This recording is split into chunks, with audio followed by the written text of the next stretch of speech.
Good morning, good afternoon, good evening. If I've missed anything here, some time of the day I'm not familiar with. Good on that too. This morning's Dharma talk is titled, what is it?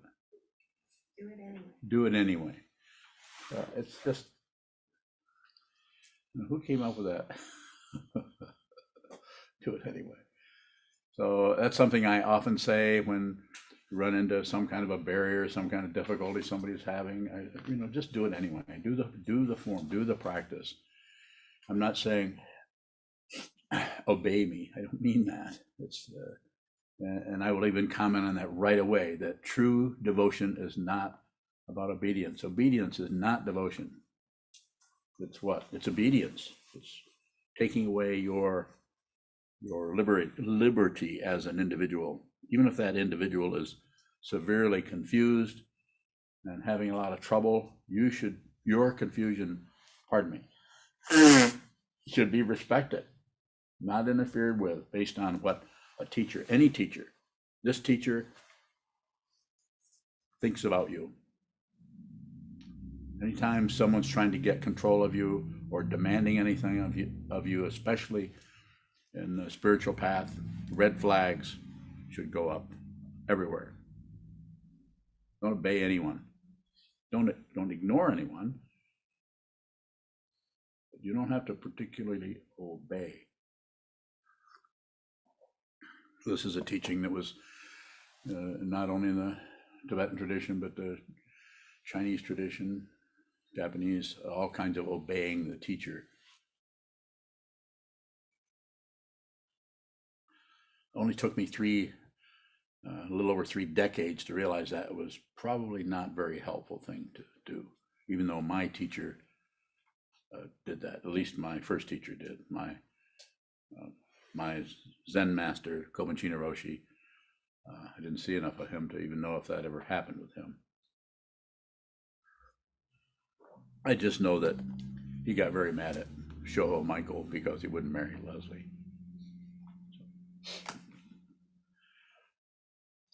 Sorry, that's all the details you're getting. So he did get irritated or upset or with his very close students, someone who was a fully ordained monk, about what they were doing and not doing, because he's trying to help them. So when I say to you, you come to me if you happen to and say this, this, and this, and this, and tell me things why this isn't working. This isn't. Can't get to the cushion. I can't. It doesn't seem to be working or whatever I say. Just do it anyway. It's not an order. It's just you could consider that if this person is your teacher, that I'm encouraging you to proceed. If you're on the side of a mountain and you can't see the top of the mountain, you don't know where the hell the bottom of the mountain is, and all you know is you're in a thicket of brush and brambles and sinkholes and bad weather. You might need somebody to say, do it anyway. Just do it anyway. Because there's no justification for saying, yes, go ahead and keep torturing yourself by walking through all those prickers. So it's a consideration. It's not an order. And I'll say it again. Obedience is not devotion. Devotion may seem choiceless in some sense, but it's not about following orders. I was in the Marine Corps. It's not a particular thing I want to brag about, but I'm saying I know what obedience and I know what following very intense forms are. And if you don't follow them, you're punished severely. So I know a little bit about that. One time as I was in Santa Ana, California in 1961, maybe. And I was with a bunch of Marines, young Marines. We were all 20, 21, maybe 20, more like it, out drinking. And I went up to got out of the car and went up to a shop where had crafts for sale. It was closed. The door was locked. I was just looking in, and I opened the door. I turned the knob. I don't know why I did, but it was open. It was unlocked. So I went in, and I thought to myself, my 20-year-old thinking at the time, because since I was a thief, I can't leave here without taking something. It'll be teaching them a lesson, something. Well, I took a little box that had some ceramic in the top. It was probably, at that time, probably $3, but I took it. Had I been caught, I might still be in prison. I might have never met my teacher or you. So causes and conditions are, the reason I'm saying that is any little thing you're doing is extremely important. There is nothing that is not important. So observe. If you're adding to what you observe, as soon as something shows up, if you observe it, then you see it, and you see it, all of its particles and pieces and all the elaborations around that particular kind of ignorance. But if you, as soon as it comes up, if you immediately start to add on your ideas, your opinions, your judgments, all you're doing is protecting an imaginary person. Look at it, do it anyway. Look at all of it. Look at all the pieces and particles of that particular emotion, all the texture of that feeling, that emotion, that reaction. Do it anyway. It's difficult because we're not getting any feedback from that situation that we're onto something, we're getting somewhere. Progress is materialism. Progress on the spiritual path is invisible. If it's visible, it's probably going in a circle. I'm getting more peaceful. I'm getting more happy. I'm getting. It's beyond that. So you might need, I don't need to tell you anything. I don't need to continue at all. I'm not leaving, not voluntarily. But you may need to have someone that you can give the benefit of the doubt to, is the easy way of saying it, or trust. So you've been watching them, you've been observing them, to give you some feedback that is very direct, very basic, and with no deception in it, no motive to get control of you, to get you to do something that you wouldn't do if it weren't for some kind of belief going on. There's nothing to believe. If you believe something, if you believe anything, it's not that it doesn't function in some ways. Like I say, excuse me, if you were to say, where's your car at? I would say, well, I believe it's in the parking lot, but I don't know that. I don't know it. Even if someone came in and told me, your car is in the parking lot, you still don't know that. You don't know it's there. It's called not knowing. As soon as you know something else, you create the illusion of time. It's not that there isn't time. If I didn't have this on, I'd have my watch on, which is an analog watch, not a digital watch. We can go into that in another talk. But I can't wear it, so therefore I don't know what time it is. Unless I look on my smartphone, which is pretty smart, and also not so smart. Do it anyway. But it's not an order, it's something to consider. You're talking to someone, and I say, do it anyway. And then you might say, well, I don't want to do that.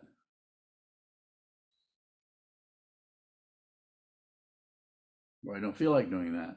Or I need some other kind of structure to make sure that, so it's not up to me. I am trying to help you see it's really up to you. There's only one authority, and you're it. Get your own authority, as Kobunchi Roshi said once. But that doesn't mean you should jump out of some kind of education or mind training, so you can see that when you do work with what is happening in front of you, you see that it's not exactly a choice in the conventional sense of saying, should I or shouldn't I? If you say, should I or shouldn't I, you're not at the fork in the road. You're talking about the fork before you even get there. It's called planning. Yes, we should do some planning, but the way you know if something is a plan is it probably won't work. It needs to be adjusted, or we got this wrong, or we should have been painted red instead of blue. So the idea is to help you be who you are, be genuine, not some fabrication based on what you think you should be. That's difficult. I was helped by both of my teachers, both Trungpa Rinpoche, who I acknowledge has a lot of really bad press. I just recently read something, a description of things that he was doing, I think in 1985. They're horrible. But that doesn't mean he didn't save my life. So I don't know what the karma was for that Tibetan, but it was not fun the way it was described in his book, Born in Tibet.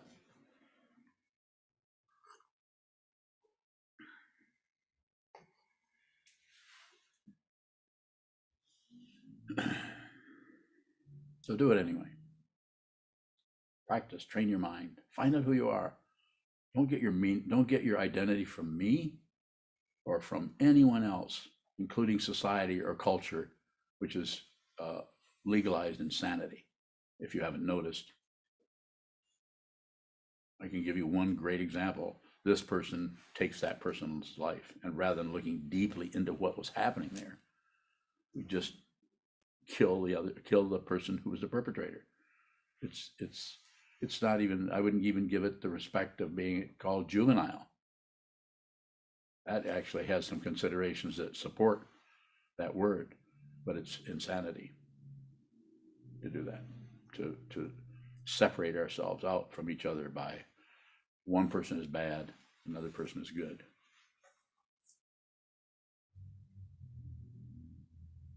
So do it anyway. Train your mind. See for yourself.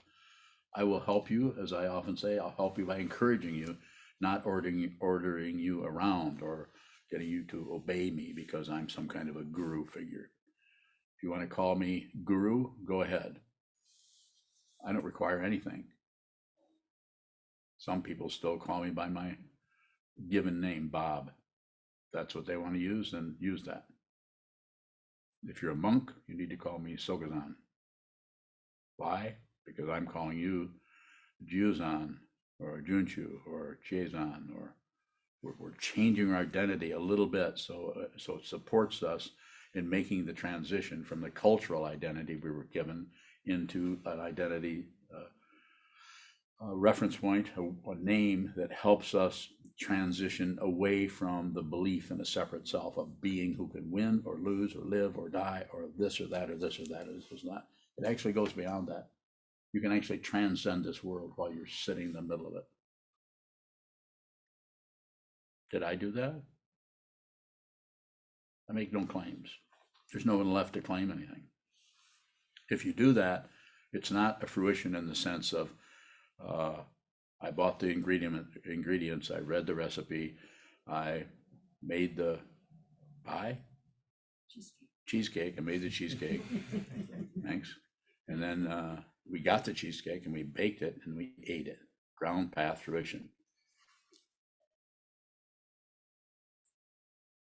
No, it's ground and path, and the fruition is indescribable. Not like cheesecake. It's indescribable because there are no concepts that can, there's no naming, there's no credential, there isn't anything else but this, and you're not separate from it. And who you are, your true identity has finally become evident, not separate. Sometimes called realization or Buddha nature. What have you awakened to? What did the Buddha awaken to?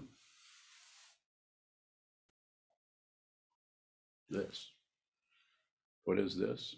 Not separate. Even though it's distant in space, distant in time, those are misunderstandings based on the attachment to relative truth, the attachment to a body, the attachment to a mind. It's not about the body and the mind getting rid of that. It's not about cutting through and trying to control everything and never talk in the Zendo and be celibate and all that other crap. Trying to control, trying to get to be somebody else. No, I have news for you, my friends, or maybe it's not news. You get to be exactly who you are if you're listening to me. Don't change anything. Just receive everything. Receive. Stop meddling with this situation, trying to get to be a better person.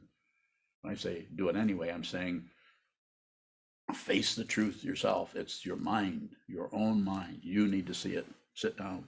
we provide a wall. You can provide a refrigerator or a closet door or a trunk of a tree, whatever it is. If it's not moving, look closely. Look closely. Receive. Do it anyway. In spite of the craziness that arises in our mind stream that is telling us on the one hand, we just have to keep going. And on the other hand, said, why do this? There's no results. I don't feel any better. In fact, I feel worse. That's why you might need a teacher to tell you that's a good sign. Feeling worse, because now you're perhaps starting to actually look at the stuff you've been covering up with your ideas, your convictions, your politics. How am I going to look at that? I believe in that, or I believe in that. Don't believe, don't disbelieve, don't look away. Sound exciting? You can do that. You can. It's like a non-doing. It's more about just receive what is there, and notice that some things are more convincing than others. It's called relative truth. It's relative because this cannot be here without that. It's dependent on other. You can't have a perpetrator without a victim, and vice versa. You can't have it. So we need to look closely into that intense duality that comes up that is flooded with suffering and confusion, and fundamentally help others where they're at. The perpetrator needs help, maybe, to say it relatively, maybe even more than the victim, because the victim's a victim. I sometimes ask people, if I forced you, if you were forced to make a choice between being the victim or the perpetrator in a murder, which one would you choose? And it just about divides down the middle. Some people just don't want to be murdered, so they'd rather be the murderer. Some people don't want to be a murderer, so they'd rather be the victim. Some people want to be the murderer, a little higher level of perception, want to be the murderer so that other person doesn't have to suffer the karma of being a murderer. Make sense? No. I'll answer it for you. It doesn't make any sense, but it is about seeing deeply into dependent origination. It's not a bunch of concepts, even though there are probably hundreds of books, at least dozens of books on pratitya samutpada, or one of the basic teachings of the Buddha, that nothing comes from its own side as a person. Nothing. Or as an individual, or a svabhava, or a beingness. The beingness is not substantial. It's there, but it's an illusion. And it's an intense illusion. We get up in the morning and have breakfast, take a shower, have breakfast, and carry on as if we are somebody because of the attachment to the body-mind complex called a human being. When you find out who you are fundamentally, you see that you're not even limited to human being, not limited to anything. The limitations, that's an invention, limitations.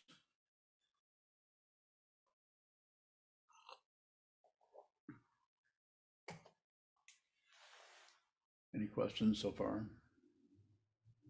Sokuzan. If it's fundamentally up to us and we're confused, how can we see through that confusion? To look at, you don't need to see through anything, but you might start to see through it when you see what it fundamentally is. So look at the confusion. That's painful. Most people are going to say, well, let's medicate you or meditate you. Here's a meditation that will take the confusion away. Down through the centuries, many meditations, many teachers go so far, and they don't fundamentally realize what this is. So they teach out of what they know. I don't teach out of what I know. I teach out of what I'm looking at all the time. More? Sokuzan, what is the student-teacher relationship if it's fundamentally up to us? Not separate. You believe you're a solid person. The teacher does not. More? Sokuzan, how do we include the teacher if it's fundamentally up to us? So you're doing it. How many questions have you asked me so far today? A lot. 50? Probably something 22? like that. 38? Did you get a response from me on every single one of them? I think so. In some way? So that's what it's about. Ask, and then I may respond by saying I don't know. I may not have an idea. More? Sokuzan, how do we include what the teacher gives us as a teaching without obeying it. Yeah, well, it's situational, so it's just, it's so different with each person. So it's different with you. If I'm sitting talking to you, there isn't anybody else but you. I'm not even here. I'm also not here. Not here. Lots of nots. There's like too many oars in the boat. Go ahead. Choose on bowing. There's something about do it anyway, which to me comes with an obedience to begin with, and it's very confusing to me to hear you talk about it more spaciously, like you might have to do the other thing. What direction is that teaching giving? Getting you to look down into that, the very material you're asking about, so that you see it. That's why I say in our book studies, I say help people study, but don't teach, because unless you've realized your true nature, then you shouldn't teach anybody anything, other than maybe how to fix a cheesecake. So don't teach, because you'll be teaching out of a relative understanding of it, which we need that. That's why we have all these books. That's why we have 12 book studies a week. Why I encourage that, so we can study a lot, so that we can have all the concepts that point to realization, that show the path to realization. Or did you follow? So Where was I going? I don't know. Good for you. Cheers, I'm bowing. Jason. What is the difference between a teacher and an instructor, like a meditation instructor bowing? A meditation instructor, which I was trained to do by Trungpa Rinpoche, and one of his senior students, Dorje Lopan, was to teach meditation, shamatha vipassana meditation. Sit down, hold still, watch the breath. If the thinking comes up, return to the breath to help stabilize the mind. And then vipassana is more of an open dimension of raising your gaze and looking out and just receiving what's out there. And it's workable to some extent. I just feel that shikantaza and the instruction in that is much simpler and actually accommodates and doesn't get in the way of the particular karma that people need to see. This other kind that's trying to calm you down, calm abiding, and trying to get you to be a calmer person, it covers up what needs to be seen in your particular karma. So one who is a meditation instructor will have an understanding of that and will be able to teach out of that, and lots of other aspects, like how much should I sit, and then the meditation instructor will be able to talk about various techniques that he or she was taught by their when they were trained. And where did that go? Were you keeping track of my? I don't know, but here's another one. Oh, I'm taking it out of it. Pardon me a moment. Pardon the noise.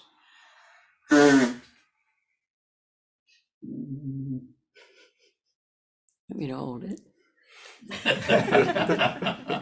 Thank you for the offer. What was your question?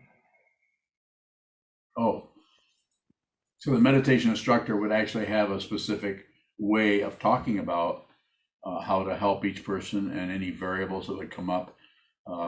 Sometimes that's done, pardon me, sometimes that's done in a, depending on the instructor, it could be pretty repetitive. They might say the same thing over and over. Another person might be more realize that there's variables there where you just don't go in and straighten somebody's posture when they don't do that easily. So various things like that, whereas the true teacher is teaching out of what they see. They don't need any information. They see it. There's no personhood there anymore. And if there is any kind of personhood shows up, ego, it's seen to be unreal. So it can get, even though it might be demanding, it might be fearful, it might be, anything can still show up without the reality that it had previous to one's realizing their fundamental nature, their true nature, which is not coming or going, is not being born, is not dying, is not doing anything at all. Further question about that, Chiza? Cheers, I'm bowing. Is there any ability for a meditation instructor to address a student situation specifically instead of a kind of stock response? Bowing. I think some, a little bit. You know, you just know your limitations. The way I say it, I've said it even to you, is you know what you know what you know, what you don't know, and you don't step across that into some kind of speculation. As long as you don't speculate on it, as long as you're actually looking at the situation, you're listening to what the person's saying, and you're just coming up with a relative understanding of how to help them. But to speculate about it, well, go back and forth about it, maybe a little bit too much. More? Cheers, I'm bowing. It seems like there's a gradient coming up to a true teacher. Like there's different levels of relative teachers, and I'm just wondering how we can not get seduced into our thoughts of progress when we're working with others. Bowing. Just notice your thoughts of progress. Notice them. You don't have to particularly criticize them. One person, one individual might need some more encouragement from a meditation instructor in that way. If that's happening, might need more encouragement. So there's no like standard in there particularly. The basic difference between someone who's an instructor and teaching out of what they've been instructed, and a teacher who is teaching, to say it more specifically, but not necessarily more clearly, they're teaching out of reality because they're not separate from it. They're not separate from the person they're talking to. So they have the same confusion. They don't separate as I'm the idealized kind of, I'm the enlightened sage, and I'm, if you really give me enough obedience, I'll bestow the teaching on you. It's not that kind of baloney. It's just teaching out of what you know, and knowing what you know and what you don't know. And if you don't know the nature of reality, might be a good idea not to teach out of that.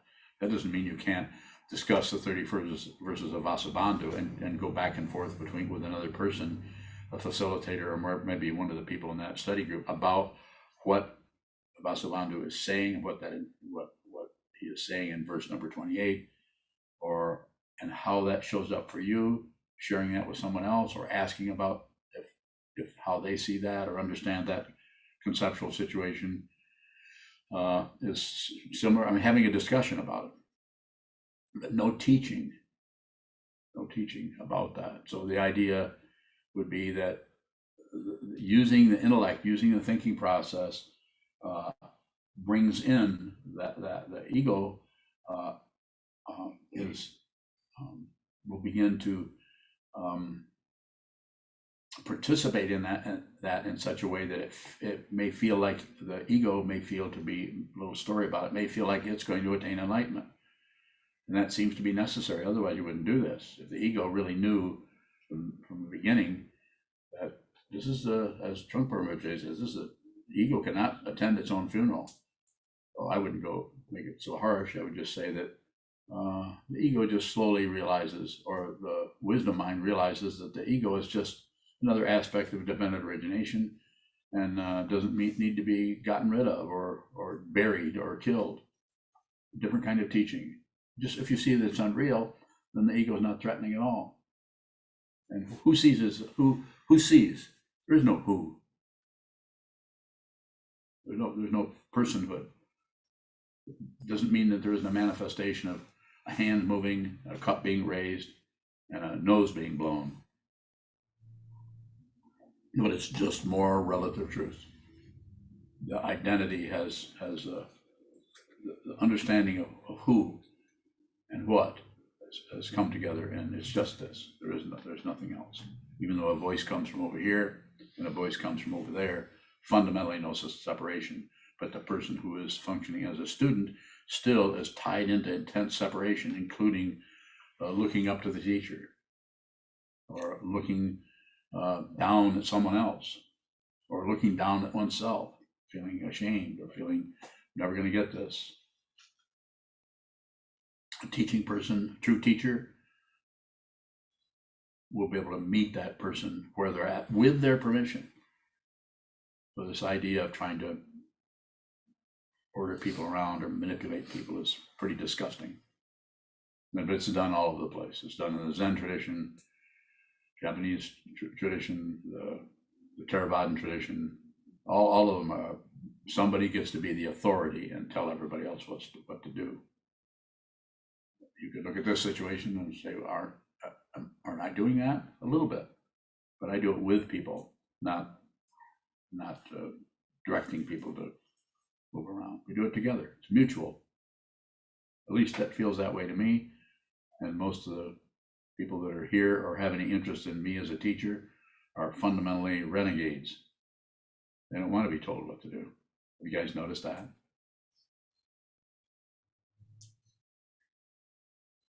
No? Sokuzan, help me with this. Geez, it brings up another question that, and this is maybe more. I thought you were going to help me with admitting that you're a renegade and you fought me for years. Go ahead. It was only 2 years. You only fought me for 2 years. The question that shows up is, as your students, particularly the 10 of us that have been ordained, go deeper and deeper, there is some understanding that we really need to just be willing to do what the teacher says.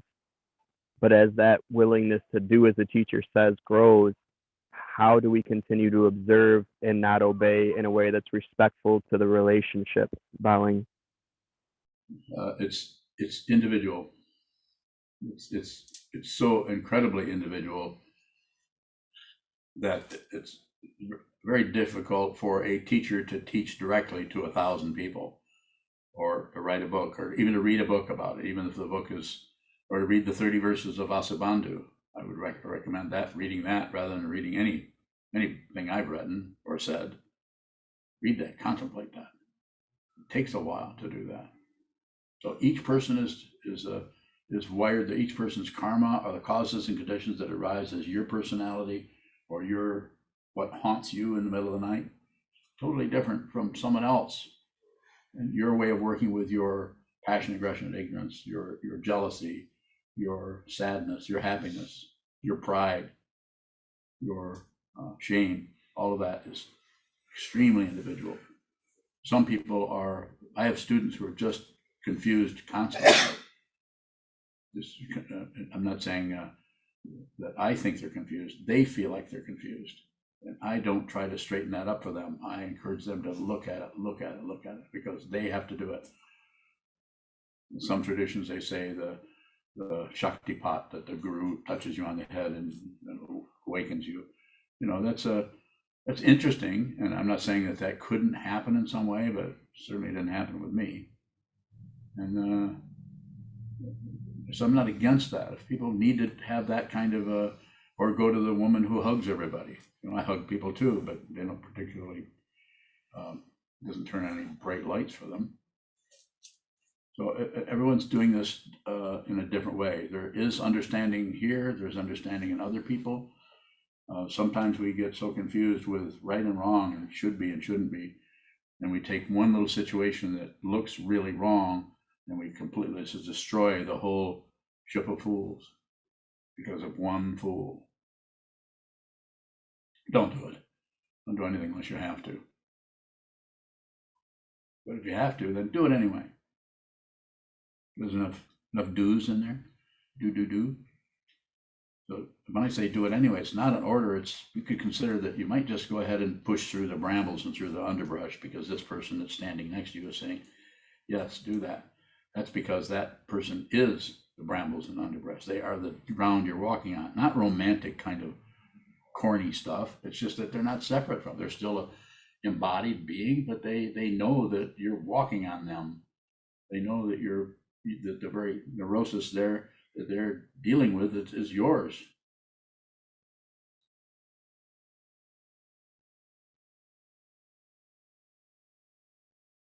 Further. Kevin.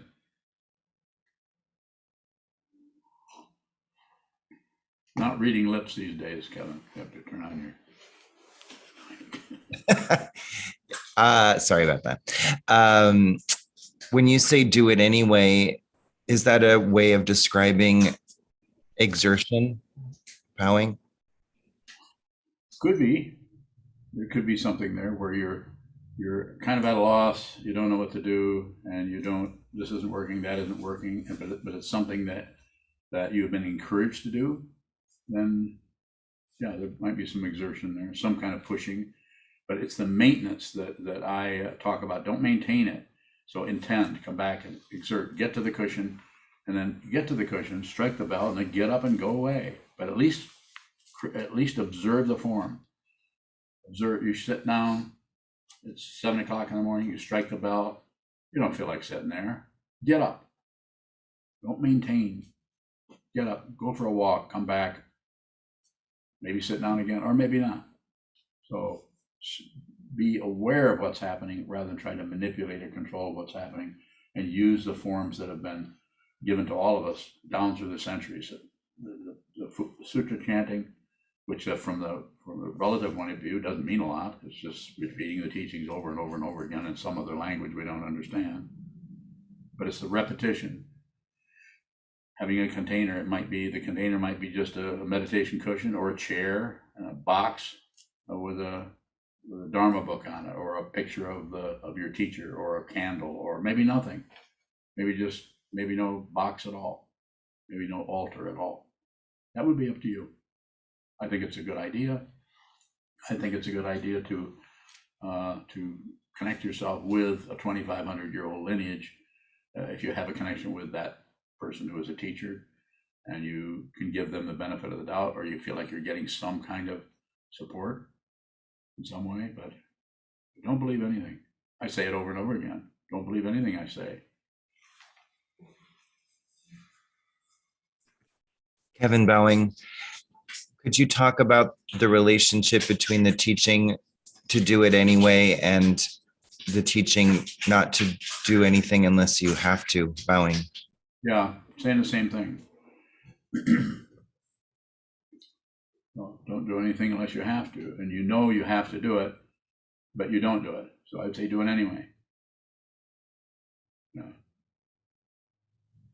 You saw that coming, didn't you, Kevin?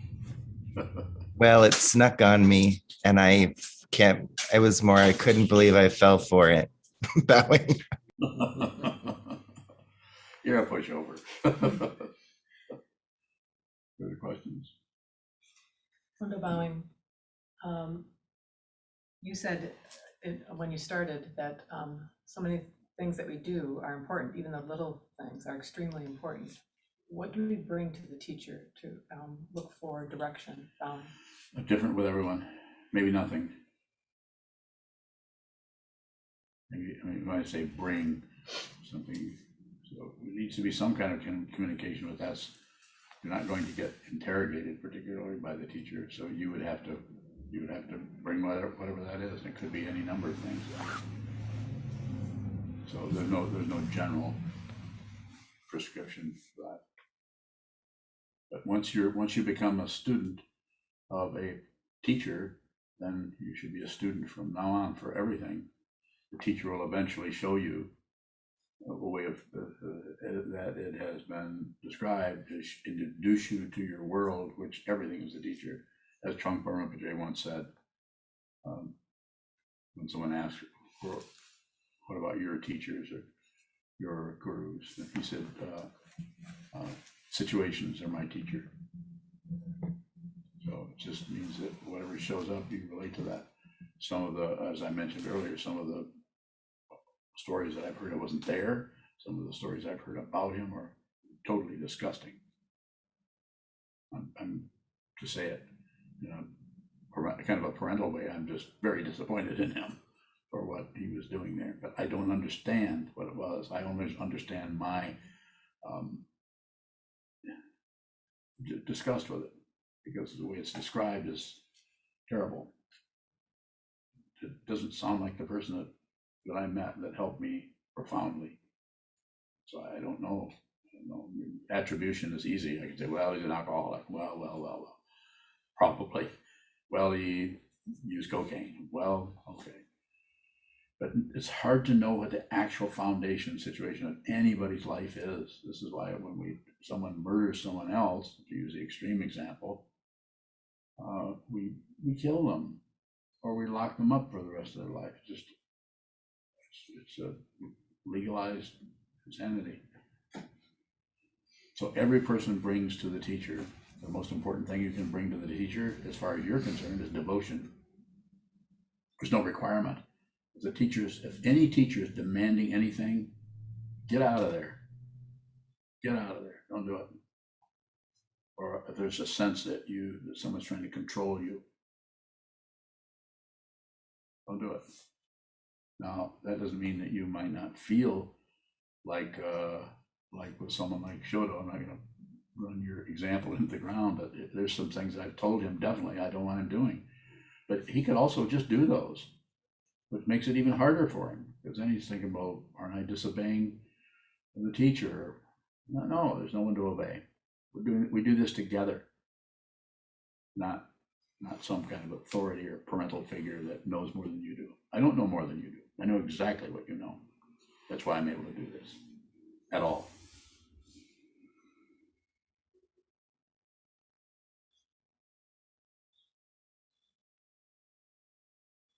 You again?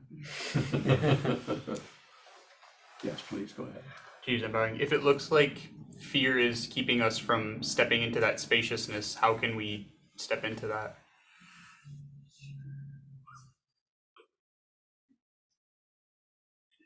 So the downside is the fear, and the upside is you see the fear.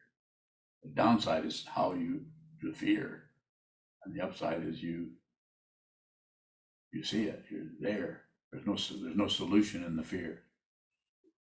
What happens with passion, aggression, and ignorance, the three poisons, is fear comes up and we explain it. Passion. Well, this is because that, because my father did this, or I can do that. We can all do some of that. Or we go the other way, and we just get irritated by it and push on it, shove on it, or get angry at somebody for creating the fear. Maybe get angry at the teacher. I certainly got angry at my teacher for looking so deeply into my mind and telling me what was going on there. It was very embarrassing to be seen through close to half a century ago. So, and then the last one is to just shut it down, and the ways are just to literally ignore it. Go for a walk, drink a 6-pack, go talk to a friend that is a really good listener that you can just chatter to, listen. And none of those are wrong. They're relatively would work relatively, but it's a mundane path, and this is a spiritual path. So therefore, look at the fear. Just look at it. And if you notice anything you look at without adding, no quote, no opinion, no comment, anything you look at without pushing it away, or anything you look at without finding a way to distract yourself from it, or think about something else, or not be bothered, or smooth off the points of that particular perception, of that texture, of that feeling, that it can't last, because the very teaching of the Buddha, where he said the 3 marks of existence is impermanence. Nothing lasts, but it will persist if you fool with it, because you give it a credential, some kind of credential that it's some kind of a real thing. So because you're pushing on it, and it will push back. So insofar as you can, through the sitting practice of meditation, training your mind to sit down, hold still, receive. Most profound form of generosity is to give everything your attention. Don't miss anything. If you miss something, you won't know it. That's how you know you've missed it. Does that sound like a Zen teaching? More? Geez, I'm bowing. If a student brings devotion to you, what keeps you from abusing it? I don't know. It's awful tempting sometimes.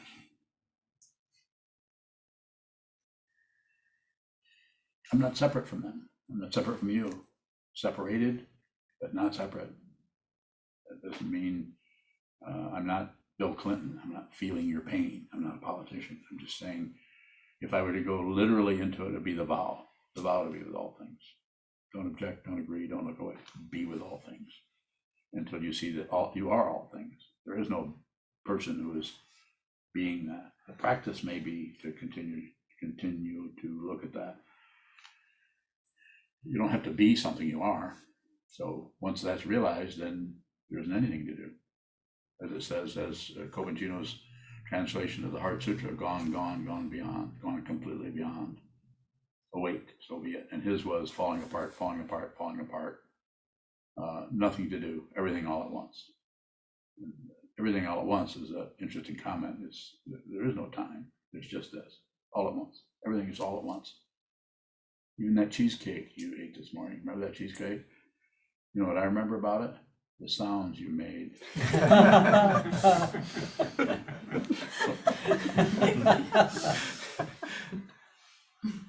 Because that's all I got of it, it's just a sound. Don't you feel sorry for me? Yeah. More? Geez, if a student brings you confusion and you're not separate from that confusion, how do you not feed into the confusion? How do I not feed into it? I don't have. I am the confusion. So there's not feeding into it. There's no feeding going on. It's just that I'm here. You show up and you show me your confusion, and then we just did that this morning. Would you say so? Did it look like I was feeding into anything? What was I doing? Helping me? Really? I think so. How was that helping?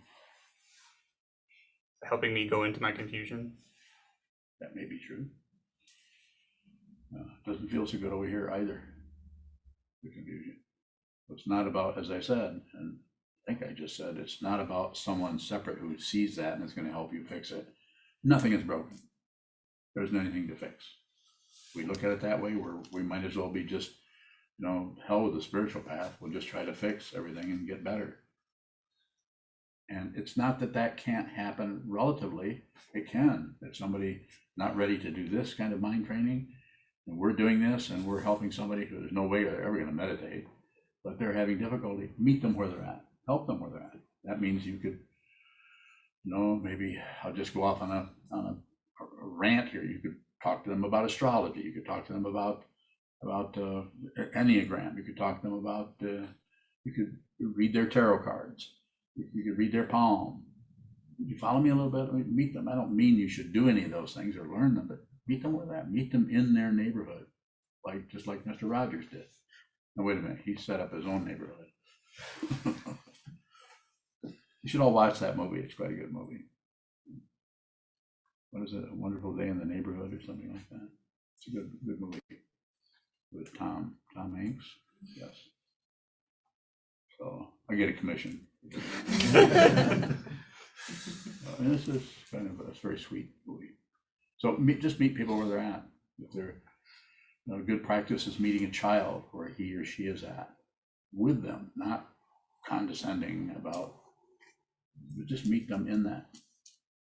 They don't like you, let them not like you. Let them run away, let them do something else.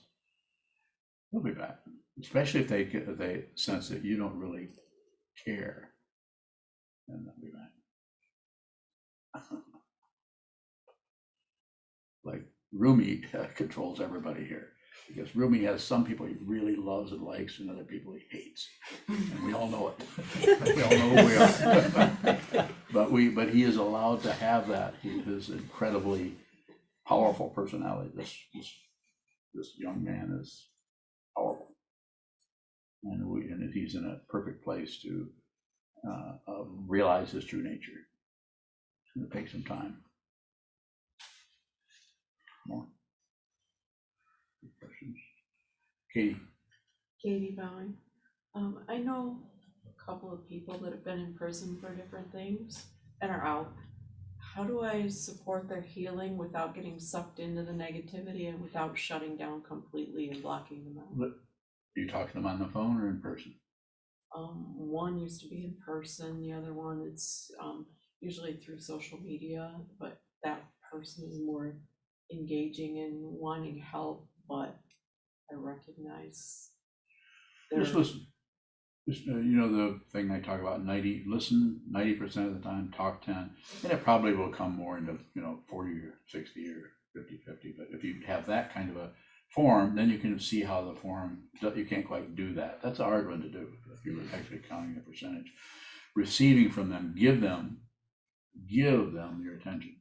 People love that. They want to be heard. People want to talk about, and they may be going in circles or this circle or that circle, but if you don't respond supporting, I mean, you can say, sounds hard, sounds difficult. That would be a challenge for me too if I were doing that. So you can go along a little bit in order to participate, but less is better in that situation, so that you actually help the person. You give them a kind of a sounding board where they kind of begin to see their circles themselves. But if they, I could say more, but it gets into kind of strategy around it, and I think just to receive, listen to them, commiserate a little bit, but not too much. Katie Bowing, in both cases, they're very much caught up in victim mode, Yeah, and don't correct that. I don't, and I don't know Okay. what to say or what to do or what not to do. Don't do anything. So just let them act the victim and don't respond. Just what? Just what? Act the victim. They're actively pushing people away and throwing temper tantrums with people because they're not getting their way. And I'm watching it, and I'm not part of the dynamic No. in that moment. But they're telling you about it. I'm watching it in real time, like how they're interacting with other people, and they're destroying relationships, and I can see what they're doing, and I don't think it's my place to meddle, but at the same time, it's hard to watch it happen and not Well, say don't watch something. it. Take a break. Go somewhere else. If it's coming to the point where you think you have to interfere, Mhm. you have to respect people's confusion. This doesn't mean let this person kill that person. That's starting to happen. You should come up and stop them with that kind of intensity. They're isolating themselves. They're pushing away everybody around them that cares about them because they're not getting their way. Yeah, it's karma. It's dependent origination. So just very best thing. Don't suggest that they meditate. Don't do any of that stuff. Just listen to them. And if it gets difficult for you, shorten the amount of time you spend with them. But when you have spend that time with them, I say, what do they call it? Quality time. Yeah. The quality time is just listen to them. You might not have anybody that can listen to them. You might be the only one that doesn't argue with them or try to correct them or try to fix them or try to get them to act a different way. So Sure, going. With the idea of do it anyway, yes, is there a way we can relate to that with intention and not obedience? Bowing. well, we've talked about that quite a bit. You know, you're not obeying me. That makes it difficult because I don't hold you to it. I tell you, and then I watch what you do, and I respect what you do. So even if you were to come back and say, what you told me not to do, I did that, I would say, okay, now what do we do? Where do we go from here? What does that mean? Or does that have any import? Or whether it's your habituation to some situation or anyone else's, you just meet it where it's at and try to work with it together. Sure, bowing. Does going against what you very clearly have asked someone not to do, does that break down the teacher-student relationship? Well, it can, it depends on what it is. Depends on what it is. It's like if someone has a gambling addiction, or they call it that themselves, then I would say, don't do that. And I would say, stay in touch with me. And every time I might talk with that person, they might still say, I'm working on it, or I'm doing it. Because the communication is important, not the result. If you go for results, it just doesn't work. Not that there couldn't be results, but the results have to be to use the only word I can think of, is kind of incidental to the awareness about what's happening. Has to be the awareness. Incidental, you won't celebrate incidental results, even though they might be powerful, might have saved your life, saved your paycheck. Well, you sure? Anyone on Zoom have a question? Senshi bowing. Go ahead, thank you. I have a question about not doing anything unless you have to. Okay. If one has a tendency to believe their emotions and let their emotions inform the direction that they go in, how can one see clearly what they have to do? Bowing. So when I say don't believe your thoughts, your feelings, don't disbelieve, don't look away, I know you can't do that. I can't do it either. But to take that, to endeavor to take that attitude helps us see the extent to which we are attached to our feelings by saying, well, I just won't believe that feeling. Pardon me. But then the feeling comes up, and when we put a little bit of tension on that feeling, we notice that no, you're not going to be able to. You're not going to be able to get rid of that kind of knee-jerk belief in it. We just believe that. So it's about just continuing to watch that without fighting with it. Don't try to chase it away. Get rid of it, explain it, or cover it up. And so that's the path quality of it. We're actually on a path to begin to understand that. Sit as much as you can, as much room you will let you. And see what moves. Watch the movement. Train your mind to watch what moves, comes and goes without adding, subtracting, or dividing. And then whatever is happening in your life stream, that same awareness, that same, you could call it an ability, or that same tendency, or that same new kind of conditioning. You're conditioning yourself to just watch, just observe, and just receive the movement of the mind stream. And regardless of the density of the feelings and the emotions. And this way, when you do see the way in which you believe the emotion, because you've been working with that, you will also see the other trailers off from the emotion that show where it's getting its fuel from and why it's so damn believable. Just observe that. Your style is very much back and forth, back and forth, back and forth, which is ideal for the kind of work you do, because you feel as confused as your clients. Very helpful.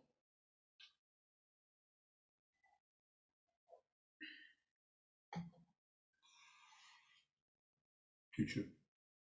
A question from Leon. What are your thoughts on the usefulness of developing the hara or dantian that is so much emphasized in Zen? I don't emphasize the hara or dantian, and that's just a central location. The traditional way is to sit in cosmic mudra and hold it right here in your midsection in the hara or dantian. Let me do that if you want to, because it's kind of tiring. But some people like that. Some people bring that up, and that actually helps them maintain a more symmetrical posture. I'm fine with putting it in your lap, putting it on a cushion, putting it in your hands on your knees as a cosmic, not cosmic mudra, but resting the mind mudra. I think it's different with each person. I don't encourage that, but also I'm not going to discourage that, because I don't know what it's like to be you. Yeah, I don't know what dynamics you're working with. If you're in the monastery and like some people sit, there's a few people that can sit in a full lotus very easily, and other people can't even sit on the floor. They have to sit in a chair. Everyone's body-mind complex is different. So if that emphasis is in traditional Zen, it's a very macho orientation there, based on not based on the Buddha necessarily, although the sculptures has his hands like this or like this, in different postures, left over, usually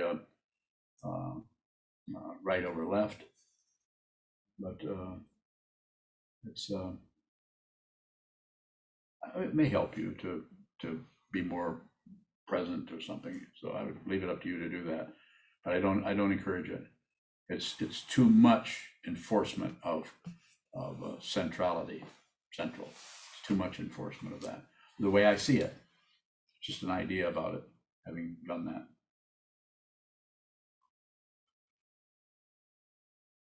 A question from Lydia. Lydia. Can you talk a bit about the fourth of the 4 reminders?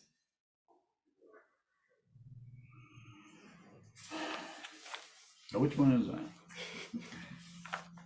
Remind me. So isn't that, Friends home 12. huh? Are you speaking in Chinese? You know, he knows them. Anyone have them memorized? You have them memorized? You gotta get it right. The homes, friends, wealth and comforts of samsara, samsara, the constant torments of the three sufferings. Just like a feast before the execution, which to the dead, valuable, I must. There you go. There you go. So it is the 4 reminders. I emphasize the first one, but also as I've shared with some of you back 30 years ago, I was saying these every morning. I would get up over and over and over again because I was in so much distress with myself. And I would just say, first, contemplate the preciousness of being free and well favored. And I would recall that, remember, I'm here. I'm free to get out of bed or not. I'm free to, and I'm well favored in that I at least have an open mind to this teaching, and I'm able to receive this as somewhat and consider these incredible teachings. So the last one, how'd that go again? The home, friends, wealth and comforts of samsara, constant torments of the 3 sufferings. What are the 3 sufferings? Pain of pain. Pain of pain. Pain of the composite. Pain of the composite. Pain of What's the pain of the composite? Dependent origination. Well, what was the last one you're gonna, the last one should come second, shouldn't it? Yeah, got it in the wrong order. You actually got something wrong. The pain. Yeah, but I knew it, so that's. Now I see Don. Have I ever got the perfect name for you? I'm not gonna tell you what it is. Okay. I've told a few people and they all laugh. Yeah, I'm waiting for the big laugh when I find out. You might sob. You might cry. Need more on that? So the pain of pain, the pain of alternation, and the pain of the composite are pain. You feel pain, and the pain of alternation is you're doing fine. I mean, everything is great, and you're eating cheesecake, so there's only so much left. And what when it's gone? Even though it's not gone, you're enjoying it. So you're having pleasure, you're enjoying it, but instead of just enjoying it and being, as they say, in the present moment, I guess you'd say, right here, and just enjoying that, instead we're fretting about the future. It will be gone. So that's the pain of alternation, seeing that nothing lasts.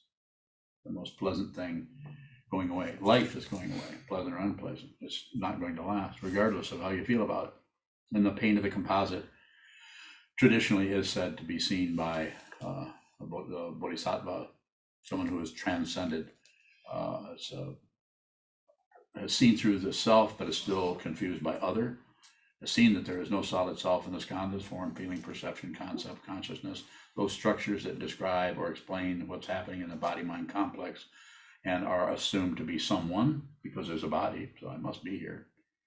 I have control. I can move this hand, I can put it down, I can raise it again, put it back down, so I have control. But that control only goes so far, quite limited. So the pain of the composite is one who sees through this and has begun to see through, see that the whole world is suffering. And so even though your own suffering, as it says in the Four Noble Truths, life is suffering, the cause is desire, the goal is cessation, and the cessation comes through Shila, Samadhi, and Prajna, or train your mind. But what happens is the suffering doesn't go away. It just, what happens is, rather than nirodha or cessation, what happens is the belief in itself, or the belief that there's someone who is suffering. The suffering still keeps coming. It could even increase. as His Holiness the 16th Karmapa. I have to paraphrase the story because I don't remember it exactly, when he walked out onto a balcony. I think it was in Hong Kong. This is a Bodhisattva. His Holiness the 16th Karmapa died in 1981. Walked out onto the veranda, took one look over the city of Hong Kong, and collapsed because of the pain that he saw, the pain that he was receiving. Does that explain anything? I don't know. But that fourth reminder is very powerful in the sense of looking at the nature of suffering deeply and seeing that we need to train our minds to see what this is for ourselves. It's not something to believe in, although some cultures actually treat Buddhism as something to believe in. Maybe you might need to do that to some extent. I don't particularly believe in anything. Further questions? I don't know where we're at as far as time. Yokodo bowing. Yokodo, go ahead. Sultram has a question in the chat box. Ultram. Says, Sultram bowing, should the approach to the path be any different for someone whose ego structure tends more toward wanting to be invisible nobody? Thank you, bowing. Well, if you stay on this path, you're going to get your wish. But actually being nobody, you might have a higher profile than you've ever had. So I don't know what to say other than just continue. If you see this person as your teacher, which currently I think you do, then just continue. Continue to do just what you're doing.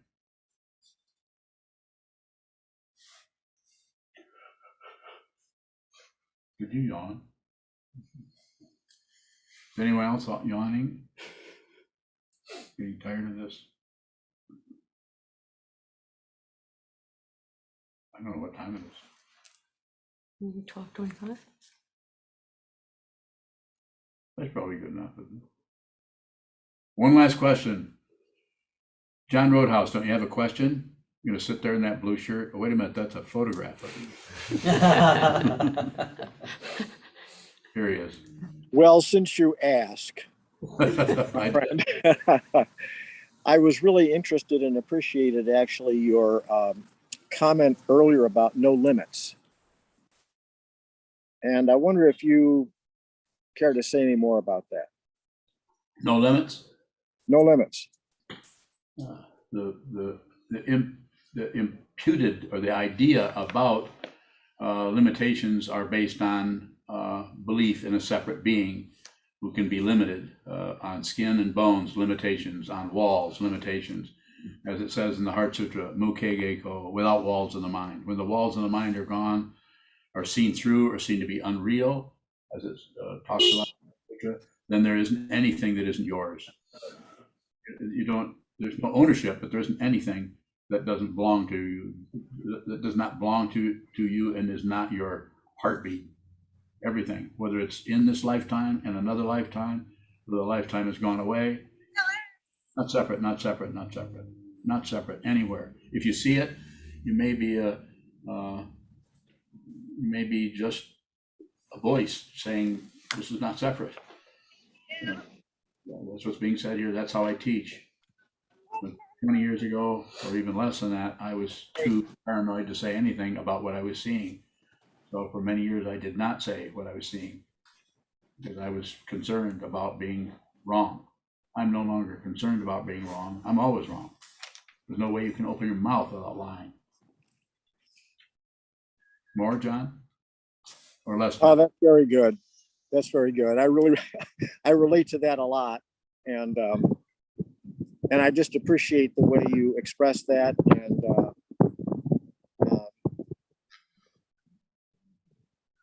yeah, there's more I could say about that, but I just think that's a profound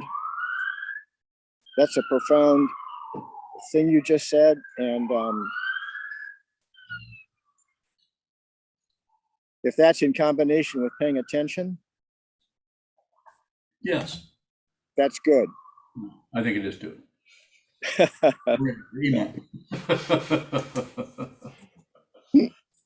Okay, shall we close and do other things? We'll dedicate the merit.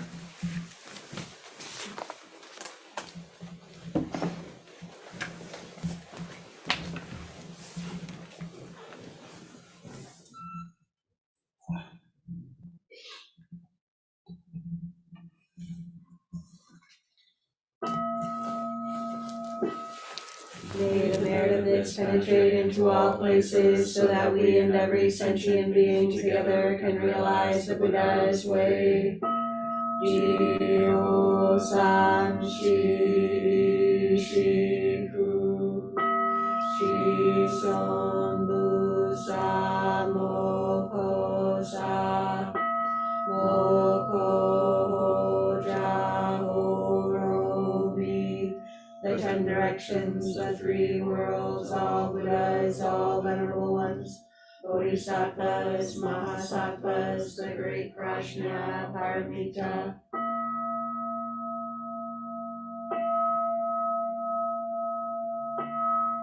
O Buddhas and Bodhisattvas of the 10 directions and the 3 times, please hear us. Please come down out of the light and protect Sokukoji Buddhist Temple Monastery, our Sangha, families, friends, and visitors. Heal everyone who is unhappy, sick, or suffering, and fill them with light.